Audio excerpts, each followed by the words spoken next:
Hai teman-teman, seperti teman-teman lihat di sini adalah pohon buah ara yang berhenti berbuah dari semenjak sebelum COVID yang lalu.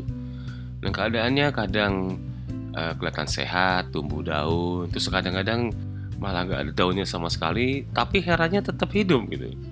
Jadi kayak kasus mati segan, hidup pun pas-pasan. Nah, itulah. Nah, di sini saya melakukan beberapa langkah dan ternyata bisa membuat pohon ara ini kembali berbuah. Nah, ini dia buahnya. Dan ini baru pertama loh saya ngeliat buahnya kayak begini ternyata. Nah, gimana caranya? Ya, silakan teman-teman ikuti dari awal sampai akhir dan semoga ini bisa membantu dan memberi masukan buat teman-teman sekalian. Mari kita mulai dan sebelumnya jangan lupa klik subscribe dan nyalakan loncengnya.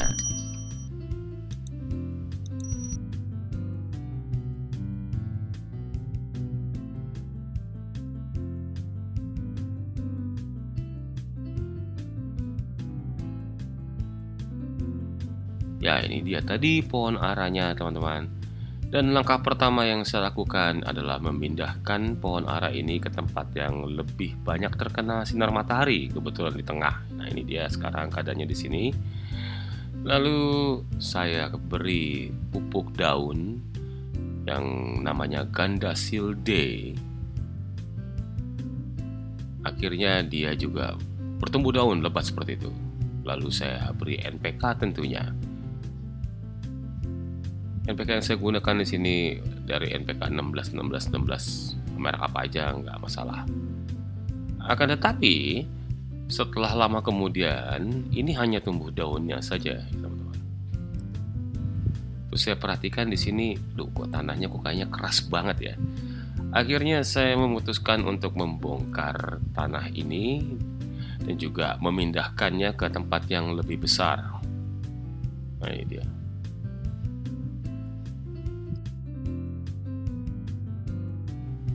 Nah, seperti teman-teman lihat di sini, tanahnya kayaknya keras banget, jadi ini harus hati-hati. Saya basahi dulu dengan air, dan walaupun sudah dibasahi dengan air, tetap aja agak susah dia untuk dibersihkan.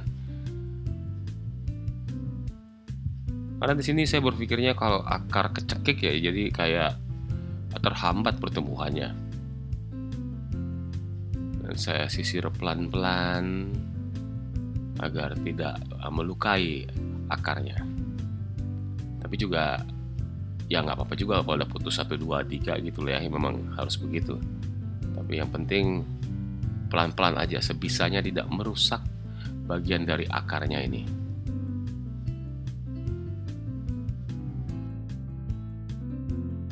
Oh ya, saya memindahkannya ini sore-sore teman-teman, antara jam 3 jam 4. Biasanya kalau sore-sore itu bisa mengurangi faktor stres. Nah, ini dia setelah dibersihkan lama kemudian, seperti teman-teman lihat sendiri, keadaannya kayak begitu, sudah kira-kira 95% terbebas dari tanah yang keras itu.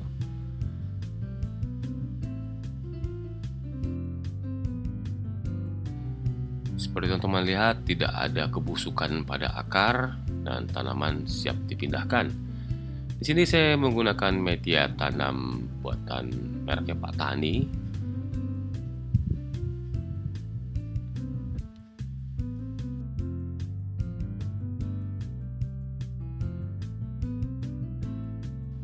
Oh ya teman-teman, tadi yang tanah keras itu pas saya angkat beratnya amit-amit ya. Nah, setelah diganti dengan Pak Tani itu jadi ringan. Lalu saya tambahkan sekam bakar yang fungsinya untuk mengeburkan tanah sehingga bisa memberikan ruang pernapasan yang jauh lebih baik bagi akar. Dan tentunya kalau kita gabungin dengan sekam bakar, biayanya jadi lebih murah sih gitu. Tapi intinya untuk itu tadi, membuat akar jadi lega.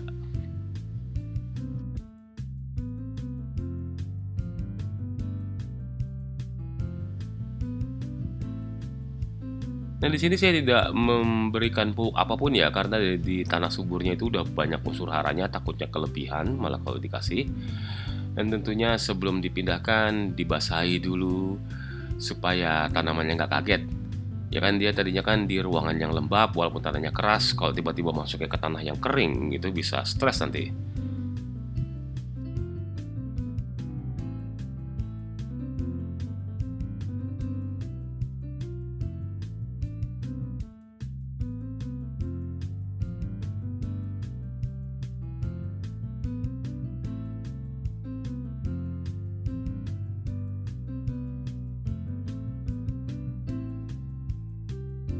Nah, seperti teman-teman lihat sendiri, tanahnya gembur banget dan saking gemburnya dia goyang-goyang gitu. Nah, ini bisa berbahaya karena kalau ketiup angin ntar dia malah miring-miring kemana-mana. Akhirnya saya tambahkan media tanam yang lama yang keras tadi. Tapi kali ini hanya di bagian atasnya aja untuk menjaga agar tanamannya tidak miring-miring kemana-mana.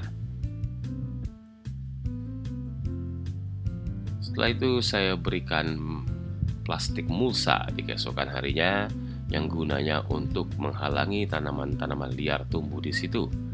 Nah, kalau nggak punya plastik mulsa bisa menggunakan apa aja kayak daun kering. Pokoknya intinya supaya tanahnya itu tertutup.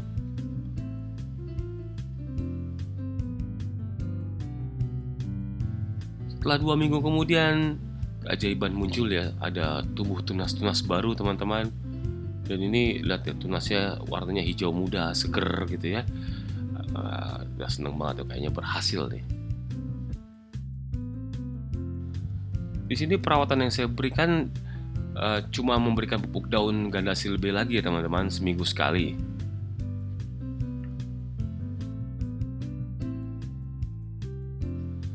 Setelah itu saya berikan pupuk fosfor. Di sini saya menggunakan Vertifos. Ini udah pernah saya review. Kalau tidak ada Vertifos, teman-teman juga bisa menggunakan TSP ataupun NPS yang juga sudah pernah saya review. Dan pemberian Gandasil D dihentikan, diganti dengan Gandasil B.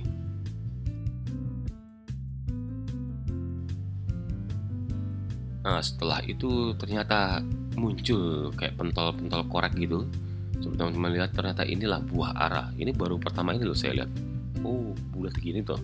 Saya pikir tadinya gede gitu loh, katanya imut-imut kecil gini. Ya, setelah melihat ada buah-buahnya ini saya merasa lega ya teman-teman. Karena yang beli pohon ini adalah ibu saya dan itu belinya udah lama banget. Dia bilang dulu pernah berbuah gitu, tapi kok berhenti. Nah, ini ternyata berhasil berbuah dan tidak terjadi kerusakan. Ya, setidaknya saya selamat, nggak diomelin ya.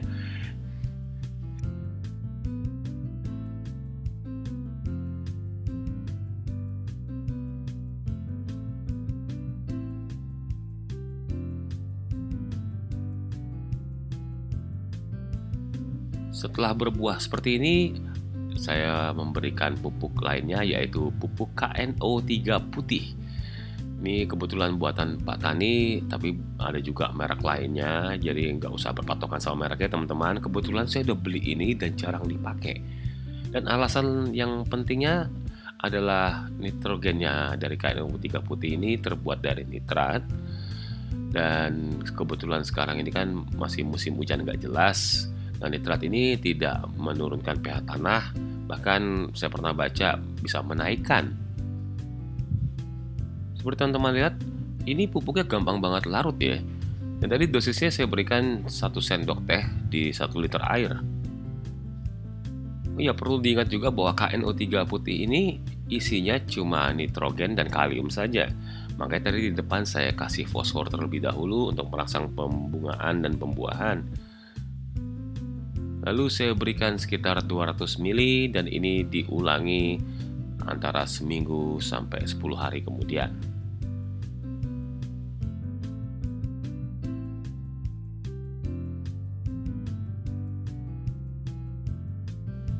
Ya, seperti teman-teman lihat sendiri, buahnya bertambah besar, artinya pupuknya bekerja dengan baik ya.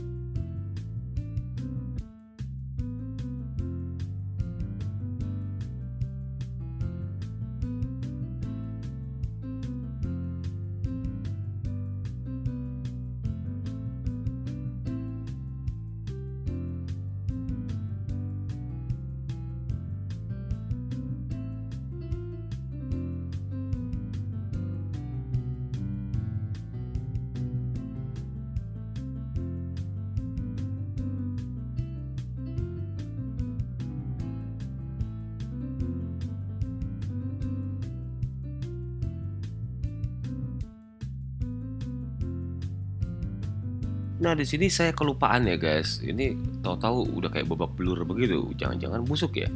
Atau mungkin gara-gara saya pegang-pegang gitu ya? Tapi akhirnya saya putuskan untuk saya ambil dan mudah-mudahan nggak busuk karena memang saya belum pernah lihat buah ara ini matangnya kayak apa gitu ya. Ini saya petik dan udah empuk-empuk gitu. Semoga nggak busuk ya.